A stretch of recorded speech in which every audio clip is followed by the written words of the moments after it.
আমরা সবাই জানি প্রতি বছর ৫ই সেপ্টেম্বর শিক্ষক দিবস পালিত হয়, কিন্তু এই দিনের আসল ইতিহাসটা অনেকেই ঠিকভাবে জানেন না। আসলে দিনটি বেছে নেওয়া হয়েছিল ভারতের দ্বিতীয় রাষ্ট্রপতি ডক্টর সর্বপল্লী রাধাকৃষ্ণনের জন্মদিন উপলক্ষে।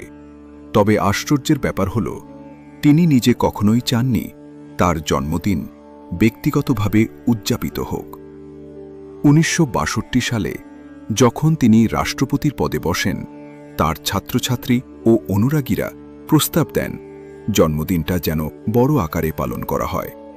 তখন রাধাকৃষ্ণন উত্তর দেন, আমার জন্মদিন উদযাপন না করে যদি সত্যিই আমাকে ভালোবাসেন, তবে এই দিনটিকে শিক্ষক দিবস হিসেবে পালন করুন। সেখান থেকেই শুরু আসল ইতিহাস।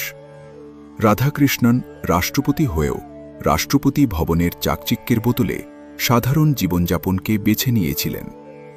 অতিথিদের সঙ্গে আলাপচারিতায় তিনি প্রায়শই নিজের ছাত্রজীবনের অভিজ্ঞতার গল্প শোনাতেন।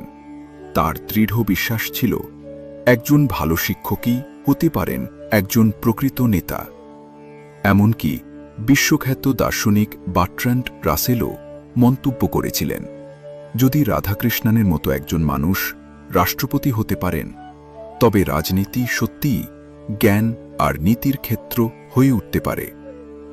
আজও আমরা অনেকেই হয়তো জানি না, ৫ই সেপ্টেম্বর শুধু শিক্ষকদের সম্মান জানানোর দিন নয়, বরং শিক্ষা ও শিক্ষকের প্রভাবকে মনে করিয়ে দেওয়ার দিন।